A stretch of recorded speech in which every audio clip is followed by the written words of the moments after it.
Aloofness, the antiquated way of thinking for enduring joy and versatility.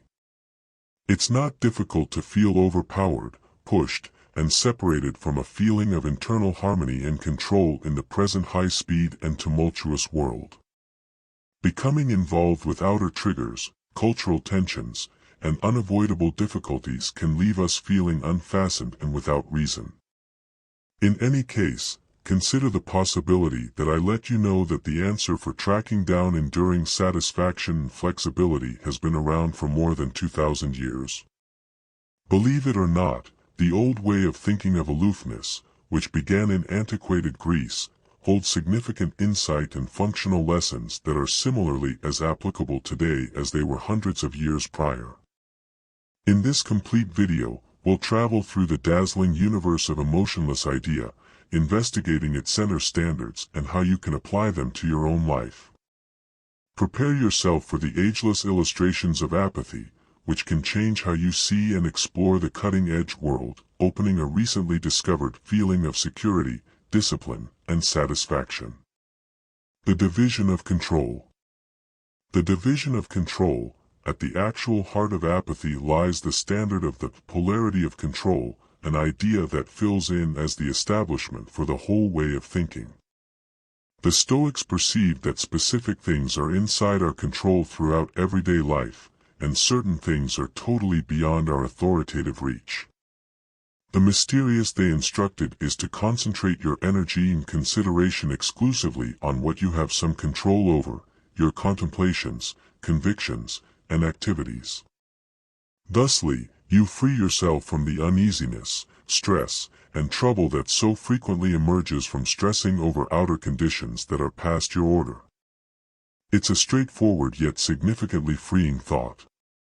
Rather than exhausting valuable energy worrying about things you can't change, you figure out how to acknowledge what is unchangeable as far as you might be concerned with elegance and balance while directing your endeavors into forming the parts of your life that are an option for you to impact.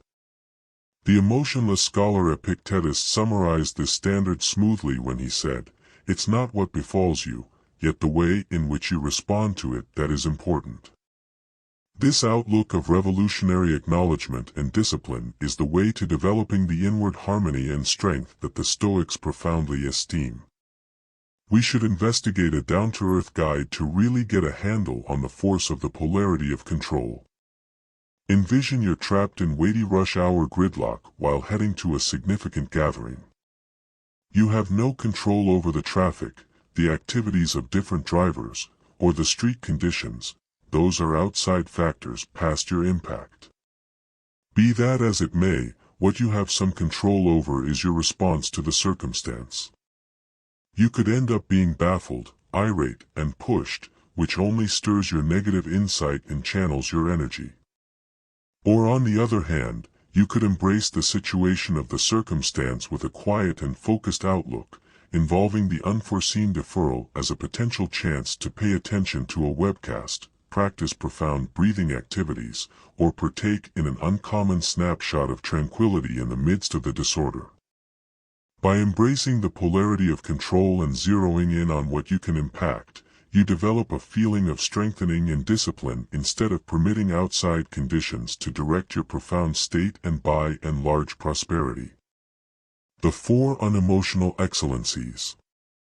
The 4 unemotional virtues. Notwithstanding the polarity of control, emotionlessness is additionally characterized by its accentuation on developing 4 cardinal ideals: intelligence, mental fortitude, equity, and moderation. As indicated by the Stoics, epitomizing these excellencies was fundamental for living a genuinely satisfying and significant life, as they filled in as guideposts for exploring life's difficulties with elegance, respectability, and strength. We should investigate every one of these ideals and investigate how you can integrate them into your own life. Shrewdness. For the Stoics, intelligence was something beyond aggregating information. It was the capacity to make good decisions, perceive truth from deception, and create a profound comprehension of the basic idea of the real world. Developing insight implied creating clearness of brain, objectivity, and the limit with respect to level-headed, decisive reasoning. In useful terms, encapsulating the excellence of astuteness could include rehearsals like standard self-reflection, searching out different viewpoints, scrutinizing your suspicions and inclinations. It's tied in with fostering the modesty to perceive the restrictions of your insight and the interest to grow how you might interpret the world and your place in it persistently. Fortitude. In the unemotional custom, boldness wasn't just about actual valiance but in addition the solidarity to confront life's difficulties with faithfulness, resolve, and an immovable obligation to making the right decision, even despite affliction or resistance. The Stoics rehearsed boldness by defying their feelings of dread head-on, embracing uneasiness and trouble as any open doors for development, and declining to be cowed by outside conditions unchangeable as far as they might be concerned. Genuine mental fortitude, they accepted, originated from a profound feeling of mindfulness and a pledge to living in arrangement with one's qualities and standards. Equity. For the Stoics, equity enveloped definitely something beyond adherence to regulations and cultural standards. It was a major excellence that exemplified reasonableness, trustworthiness, and a pledge to doing what is ethically correct, in any event, when it is troublesome or disagreeable. The Stoics endeavored to approach others with deference, respectability, and empathy, perceiving that we are totally interconnected and that our activities have expanding influences that stretch out a long ways past our nearby range of prominence.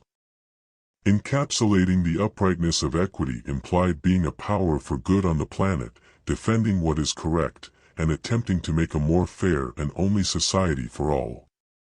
Moderation, the last indifferent goodness, restraint, is much of the time misjudged as just a call for austerity or forbearance.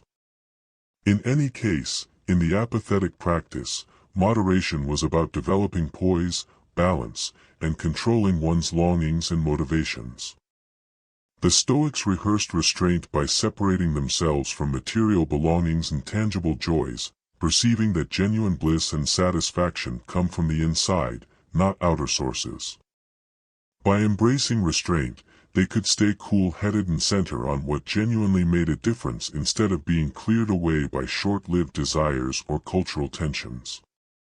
By exemplifying these four ethics, insight, mental fortitude, equity, and moderation, the Stoics accepted that one could accomplish eudaimonia, a condition of human prospering and profound, withstanding joy that rose above outside conditions and material riches. Emotionless practices.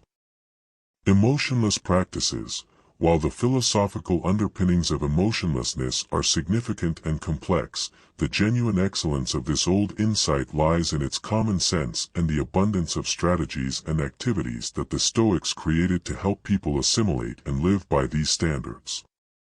One of the most powerful apathetic practices is journaling, or routinely pondering one's considerations, feelings, and activities through the composed word.